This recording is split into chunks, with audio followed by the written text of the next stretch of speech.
How are you? Been well? So you're Malaysia? And you? I'm good. Awesome. Or are you well, Monene? I'm very well. Yeah. Disruptive Friday. We are about to disrupt everything. Our business is disrupting. Yeah. Just like that ruling has.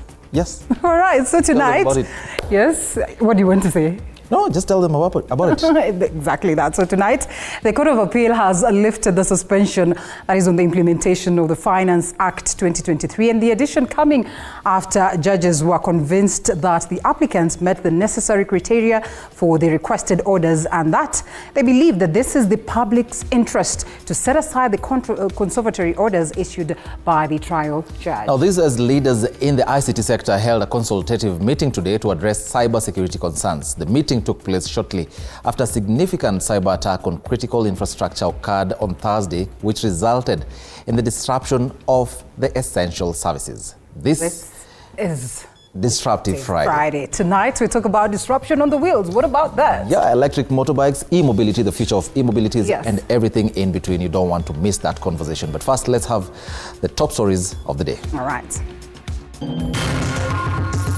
Tonight. Naamini sasa ni wakati mzuri wa serikali kufanya kazi bila kukwazwa. Kenyans give mixed reactions on Court of Appeal decision on Finance Act. Tuko na huzuni sana na tunashangaa. Watu kwani walikuja na narrative ya hasara, wanataka kusaidia yule mwananchi wa kawaida. Alafu ikafika pahali wakasahau. As Okia Umtata says the fight is still on. Retired President Uhuru Kenyatta back to frontline opposition politics as he joined Azimio leaders in a prayer service in honor of Kenyans who died in the anti-government protests. I want to suggest, if you suspend any part of Constitution 2010, any article, you effectively have suspended the whole document. The opposition to give way forward to the supporters Sunday. And tonight on Disruptive Fridays, we explore the new frontier of electric borders. Nimesikia maajabu juzi kuna pikipiki ya stima ya kuchaji ambayo sijaiona tangu nizaliwe. An idea which continues to elicit varied reactions. Is Kenya ready for them? Hiyo ni kitu ambayo yezi apply hapa Turkana County.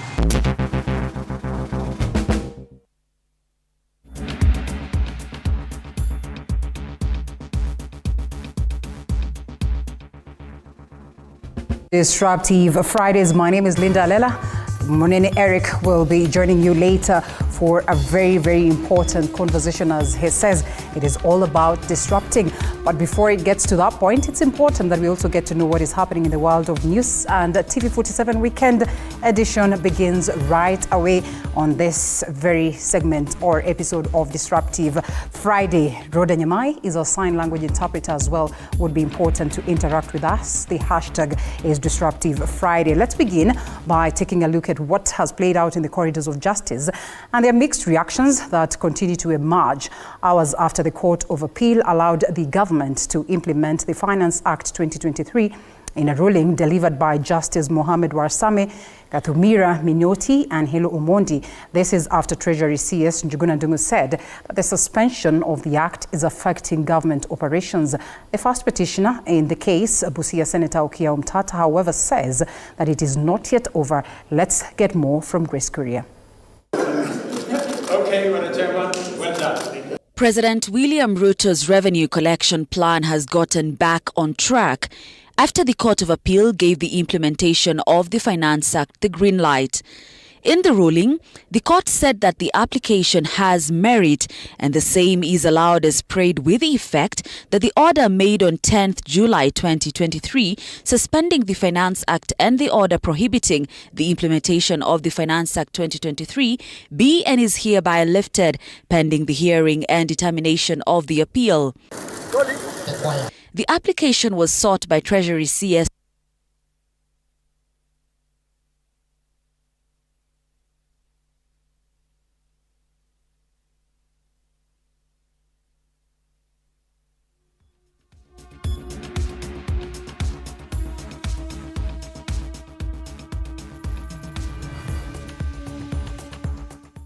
Well, apologies for that hitch. Once it's fixed, we'll be going back to that story. But for now, retired President Uhuru Kenyatta seemingly returned to frontline opposition politics when he joined Azimio leaders today for a prayer session in honor of Kenyans who died in the anti-government protest.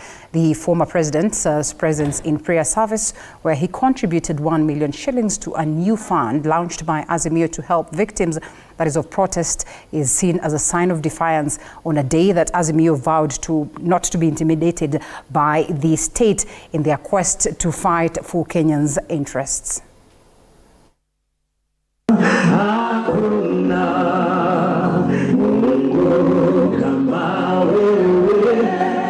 Days after facing off with President William Ruto on the security of his family, on the government's charge that he has been financing Azimio protests, President Uhuru Kenyatta returned to Azimio's public events, this time joining fellow principals at a prayer service in honor of Kenyans who died in the anti-government protests. Kenyatta, in a show of solidarity with Azimio principals, saying no to police brutality in Azimio's message of defiance to President William Ruto's regime, that the opposition will not be intimidated by what they say is a return of the police state. Wale wanasema walisimamisha rege BBI, na leo wanasema watasimamisha maandamano. We want to say to them, BBI was a proposal. Article 37 is part of the Constitution of Kenya. You cannot stop what is provided for in the Constitution of Kenya. Has Kenya Kwanza indeed suspended the Constitution? Because I want to suggest, if you suspend any part of Constitution 2010, any article, you effectively have suspended the whole document. While paying tribute to victims of the protests, Azimio launched a kitty to help bereaved families and those injured, with the former president and Azimio leader Raila Odinga contributing 1 million shillings each, Kalonzo 500,000 shillings, and MPs 1.5 million shillings. The police intimidated the Catholic Church, and that's why we had to come back and have this session, this function here today. In fact, this regime is totally afraid of everything and anything. As we speak, they are also intimidating the banks not to allow us to open a bank account to collect funds to support those who have been injured, the families of those who have died. They are intimidating everybody, including Safaricom. Those arrested during the protests, among them Embakasi East MP Babu Owino, narrating their ordeals. Watu wengi wamepigwa risasi nikiona.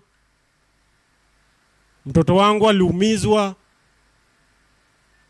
nikiona. Azimio will on Saturday head to Kakamega to attend one of the burials of victims of the protests ahead of Sunday, when the opposition will declare its next course of action on the Anti-Finance Act protests. Apul Kamau, TV47.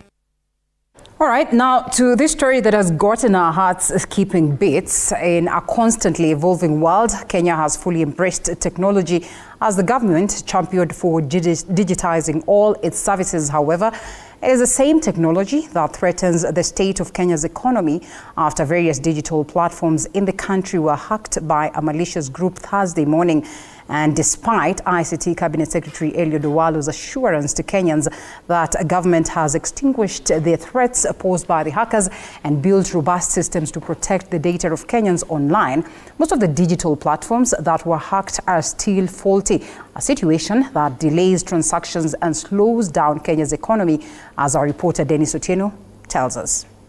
Anonymous rogue hackers Thursday morning claimed responsibility of hacking various digital platforms in the country and frustrating millions of Kenyans who depended on the platforms to facilitate their day-to-day activities and businesses. ICT Cabinet Secretary Eliud Owalo, however, through an official statement, assured Kenyans that the government's technical experts had worked on the issue and removed all threats, while at the same time added robust security features to prevent such attacks in the future. It was an attempted attack, an unsuccessful one at that. It was not a hacking. There's a difference between an attempted attack and a hack.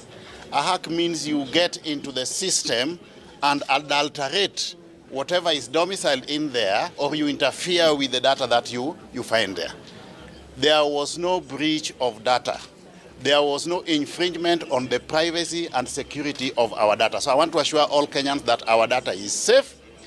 Our mitigation framework around the system repulsed that attempt. A day after CS Owalo's assurance, however, Kenyans continue to grapple with challenges of accessing a few digital services on the e-Citizen portal as well as mobile banking. To put this into test, we tried to access the e-Citizen portal to see if the parameters in the website are working. Yesterday's attempt was actually a botched attempt. It is what is described as a distributed denial of services, a DDoS, which has no bearing on the system and does not get to infringe on the data that Kenyans have in the cyberspace. And it is not unique to Kenya. Governments, agencies, ministries, and even corporate globally are facing the challenge of cyber criminality and cyber attacks. The attack comes barely 4 weeks after President William Ruto launched various government services on the e-Citizen platform to increase efficiency and minimize corruption. However, after the attack, the question remains, are Kenyans willing to have their sensitive information posted on the government digital platforms? To have the government in our hands and very close to us. According to CS Owalo, all data in the government systems is safe since they were not hacked. Instead, malicious individuals came up with a system to send multiple requests to one website at the same time, thus clogging its response time. As much as we have addressed the current challenge, long term, I want to also assure Kenyans that we have got adequate technical capacity within government to put in place an elaborate mitigation framework for purposes of ensuring that we have got data privacy and data security so that we have sustainable digital transformation. Despite CS Owalo's assurance that the situation has been handled effectively, the Office of the Data Protection Commissioner has urged Kenyans to exercise caution on their social media platforms and on the internet so as to avoid malicious attacks from the hackers. It is yet to be seen how fast the Ministry of ICT will fully restore the affected digital platforms in a situation that is a race against time, since the country continues to lose revenue through slow or blocked transactions. We want to tell you that this is the ecosystem. You scan your face, your fingerprint. Dennis Otieno, TV47. IDs the way they are into a digital ecosystem without having to reprint. And back to the story on the Court of Appeal's position on the Finance Act. Mixed reactions continue to emerge hours after the court ruling and, of course, allowing the government to implement the Finance Act 2023 in a ruling delivered by Justice Mohamed Warsame, Kathurima Minoti and Hello Omondi. This is after Treasury CS Njuguna Ndung'u said that the suspension of the act is affecting government operations. The first petitioner in this very case, Busia Senator Okiya Omtata, however, says it is not yet over. Let's get more from Grace Kuria Kanja. Okay, Madam Chairman, well done. President William Ruto's revenue collection plan has gotten back on track after the Court of Appeal gave the implementation of the Finance Act the green light. In the ruling, the court said that the application has merit and the same is allowed as prayed with the effect that the order made on 10th July 2023 suspending the Finance Act and the order prohibiting the implementation of the Finance Act 2023 be and is hereby lifted pending the hearing and determination of the appeal. The application was sought by Treasury CS Njuguna Ndung'u, who pleaded with the court, saying there will be a budgetary crisis if the order is not lifted, arguing that the country was losing 500 million shillings a day as a result of the freeze imposed by the High Court. The Court of Appeal, in justifying its ruling, said, "We have no doubt in our mind that the Finance Act and the Appropriation Act are interdependent. While the former provides for generation of defense, the latter provides for the expenditure."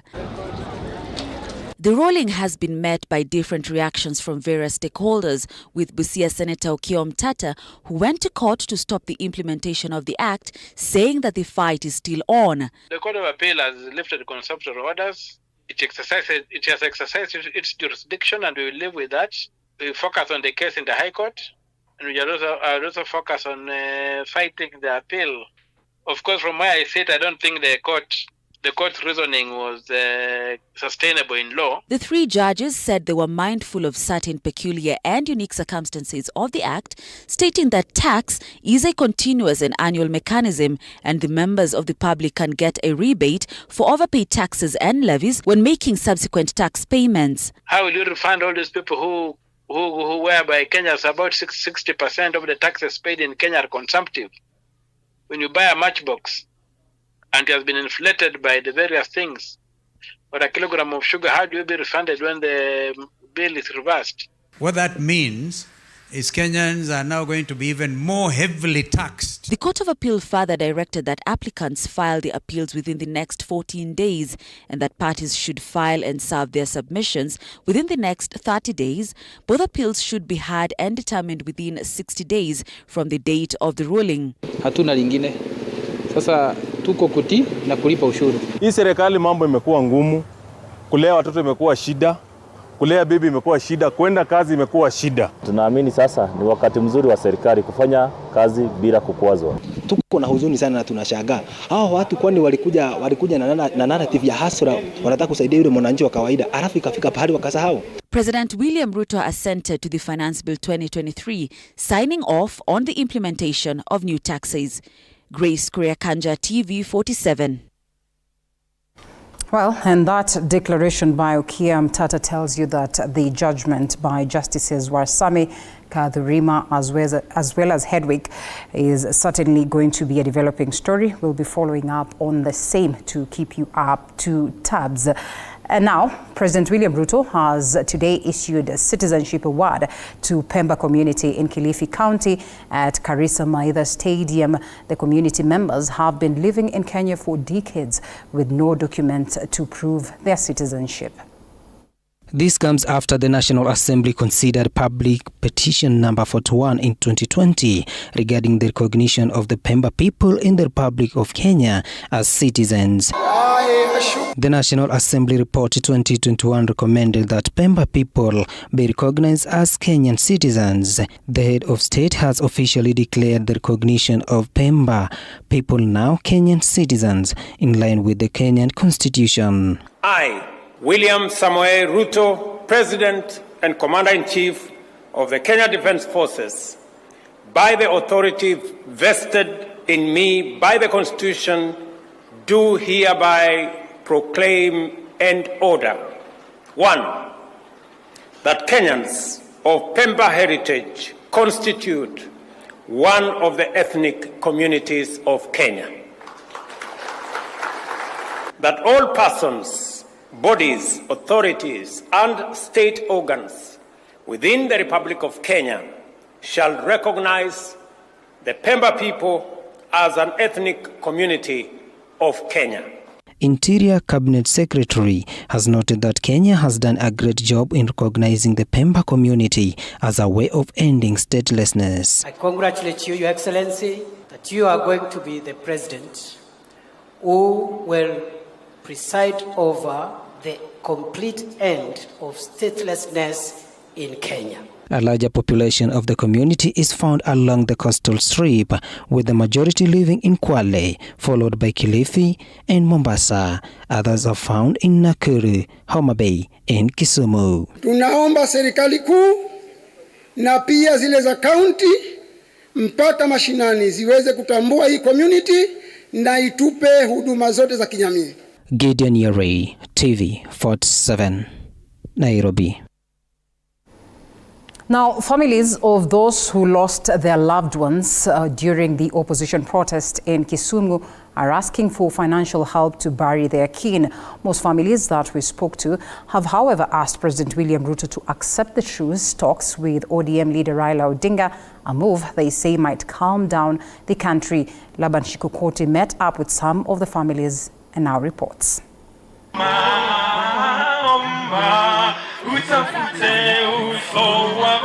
Alexander Oyo's cousin was shot dead on Wednesday last week during the heated Azimio's protests that were characterized by running battles and tear gas.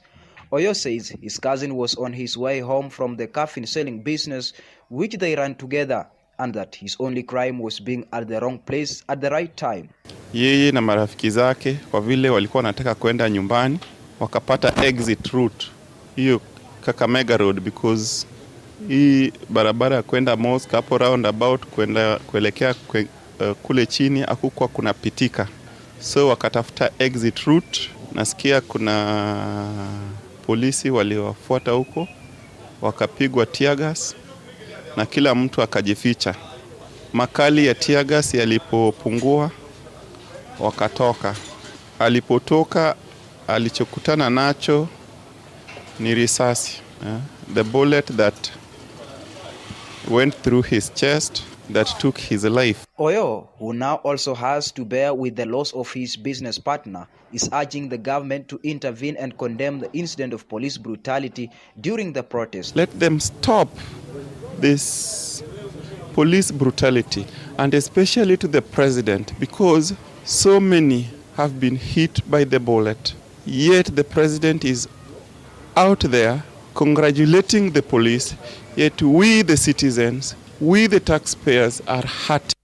Oyo is calling upon the president and opposition leader Raila Odinga to embrace dialogue for a common good. Elizabeth Atieno from Obunga is still reeling from the loss of her 27-year-old son, who was also allegedly gunned down by police officers during the Azimio's demo. Mimi nalea tu, sina chochote. Na huyu mtoto yangu ilikuwa mtoto kijana mmoja, niko na watoto wawili pekee. Huyo ndio alikuwa niko msichana first born, this alikuwa second born. Sana lea nimepoteza mtoto yangu kijana mmoja, nimebaki bure. Besides calls for justice for her son, Atieno also wants help in burying her child, saying she can't afford it. Sana nilikuwa naomba serikali aone vile nitasika udhisi, sina chochote kwa maana hiyo kitu ilitokea ghafla. Sina chochote ya kutengeneza mazishi ya udhisi. Akisaenda hivyo, nitabaki na usuni. Sasa sijui nini. Sijui nitakuaje. Huyo udhisi alikuwa amekaa kama msichana. Anafanya kila kitu kwa nyumba. Such is the plea of Winnie Akinyi, also a resident of Obunga, who lost his brother John Ochieng, a father of two, who made end meets as a boda rider. Huyo wetu alipigwa tu risasi hivyo, akakufia hapo hapo. Alibebwa tu na mapolisi, akatupwa nje ya gate. Au madaktari wakamwokota, wakampeleka ndani. Mimi nilikuwa nafurahia kukaa na mapolisi wa Kenya. Nilikuwa nafurahi hata mtoto wangu siku moja atawahi kuwa polisi. Lakini vile nimeona hapa Kenya hakuna justice, hakuna chochote yenye inaendelea. Polisi wanaua tu watu kweli. Ndugu yangu ni mdogo, ndugu yangu ameacha mtoto wa miaka 2. Sijui nitaenda na ndugu yangu wapi? Mimi sina baba, sina mama, sina mtu yeyote kwa familia yangu. Wazazi wetu walikufa 99, pia walipata ajali ya gari wakakufa. Sasa tulibaki tu hivyo wawili, tulizaliwa tu hivyo wawili. Sisi ndio tulisurvive. Sisi ndio tuko. The area residents now welcoming the climb down among the two political rivals and the probable truce that may come with it. For TV47, I'm Laban Shikokoti. Well, we certainly hope that there is some element of justice that will be accorded to them.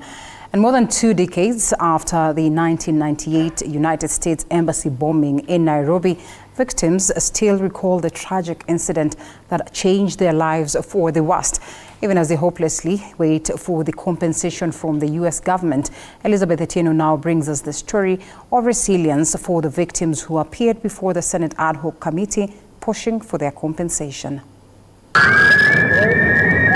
Friday, the 7th of August 1998 is a day still fresh in the minds of victims of the U.S. Embassy bombing in Nairobi.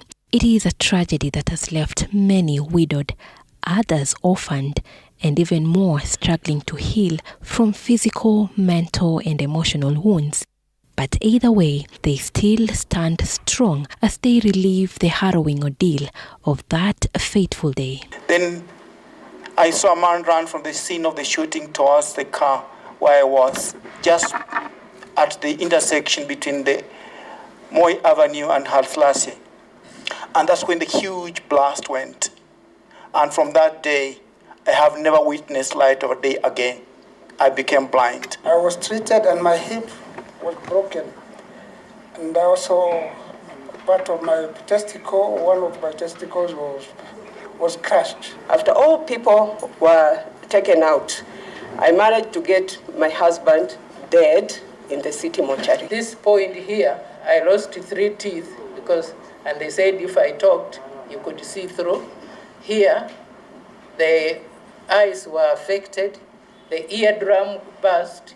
It is almost 25 years down the line since the terrific experience, but the victims are yet to find closure as they struggle to get compensated by the US government. For Jane Kibathi, life turned to the worst after she lost her husband in the explosion. Her in-laws subjected her to immense frustrations. A lot because of the Georgia flood, because about money in Kenya. One of the family members was turning against me, one of the Kibathi's family members, so he even took me to court. So instead of mourning, I was going to court. Grace Njoroge was 17 years old during the incident which claimed the life of her father, who was a personal driver to the then Minister for Trade, J.J. Kamotho. I had promised my dad I would be a journalist and you'll be seeing me on the TV there, but that never happened. Lucky Baraka, as his name suggests, was lucky enough to make it alive. He was 7 months in his mother Caroline Mudhoka's womb during the explosion. We were helped with the burial expenses for those who were burying. We got a little assistance for the children for school fees from Ernest and Young. AMREF was giving us a medical, which was terminated after 3 years. John Mwariri is an advocate at Kituo Cha Sheria organization, which has been offering legal assistance to 337 victims since 2021. He has pointed an accusing finger to the government for allegedly downplaying intelligence on the attack. Before or the time running to the attack, the government had sufficient information and intelligence of an attack that was likely to happen. For now, these victims hope that they will finally get compensated through the Agnes Kavindu's led ad hoc committee. Elizabeth Atieno, TV47, Nairobi. Thanks, Elizabeth, for that. Now, Christians around the world marked Easter in April to remember the death and resurrection of Jesus Christ, according to the Christian doctrine. But that's a lack of knowledge, according to Eliud Wekesa, the self-proclaimed Jesus of Tongaren in Bungoma County, who will be celebrating his Easter for 3 days from today. Our reporter Wanji Sostin was among the visitors of Jesus of Tongaren on Friday and produced the following story. Friday morning at Lukokwe village in Tongaren constituency, Bungoma County. All is set at the homestead of Eliud Wekesa, popularly known as Yesu wa Tongaren, for the Easter celebrations. Believers and visitors are streaming in ready for the vigil. Yesu narrates how different is his Easter and the conventional April 1. Tangia 2009 mwezi wa sita hapo kuendelea, kasi hii ikaanza katika nchi ya Kenya na katika ulimwengu huu. Pasaka ya mwezi wa 4, hiyo ni pasaka iliyo kinyume na sheria. Maana ni pasaka ambayo watu wanasherehekea mauaji. Na hiyo haikubaliki na mimi mwenyewe Yesu wa Tongaren. Na ile pasaka ya mwezi wa 4, hiyo ilikuwa pasaka ya vilio na maombolezo. Maana mwana wa Mungu alisulubishwa mara moja tu. Na vile alivyorejea tena hii mara ya pili, ni furaha kwa wale wanaomngojea. Ni furaha kwa wale ambao wanatarajia kuingia katika ufalme wa mbinguni. Maana chueni ya kwamba hizi nyakati ni za mwisho. In his compound, he has a sacred place for burnt offerings surrounded by 12 sticks that represents the 12 disciples. Hayo mafuta yanateketezwa ya kufunika matumbo ama na zile fiko 2. Hiyo inaashiria kwamba ni kasi yake Baba Mungu. Maana yake tunampendeza Mwenyezi Mungu katika matendo kwa ajili ya kujitoa, kumshukuru. Tunapokusanyika hapa watu wote tukifurahia hii sherehe. Kila mmoja anapotoka mahali hapa akiwa mgonjwa anaenda kama amepona. Before the burnt offering, the domestic animals meant for offertory are cleansed for 14 days before being slaughtered. Hata kabla tena ya siku ya kuchinjwa kufika, wanyama watakaa katika utakaso siku 14. Na maandiko yanasema hivi: kama mtu anatoa sadaka ya amani na sadaka yake ng'ombe dume au jike, basi mnyama huyo asiwe na tosari. Hawa wanyama wanaotolewa mahali hapa hawawi na tosari yoyote. His disciples have remained steadfast with their faith, urging all Christians to accept Yesu wa Tongaren as their savior, whose second coming prophecy was fulfilled over 10 years ago. Sisi hapa tukiwa wanafunzi wake Yesu, tunafurahia jinsi ametuleta katika mlima mtakatifu, maana hili jambo kwa ajili ya dunia hii si rahisi kwa wengi. Posa mnaona kuna utofauti. Ni wengi wataona ni mzaa, lakini yote ni kazi yake Baba Mungu. Kwa sababu niseme hivyo, ni siri kubwa sana. Hata nami haikuwa rahisi kuamini ni Yesu. Lakini kwa ajili ya kupitia kwa mafundisho na kwa maonyo na maono, nami nikasadiki ni Yesu. Just like Thomas of the Bible, who wanted to touch Jesus intimately by putting his finger in the nail holes. So as some of Bungoma residents are here to confirm how Yesu wa Tongaren's Easter is administered. Ningependa kabisa kukaa hapa mpaka hiyo siku tatu zitakapoisha, kwa maana ningependa kujua kwa nini niendelea hivyo na nini kitakapofanyika, ama ni kipi kizuri kinachoendelea katika boma hili. Mimi nimekuja tu kushuhudia juu Pasaka yenye tunajua ni mwezi wa 4 tarehe 1. Saa hii ingine nataka tujue mbona hiyo iko tarehe 1 alafu hii mwezi wa 7. Well, that interesting story makes my business here to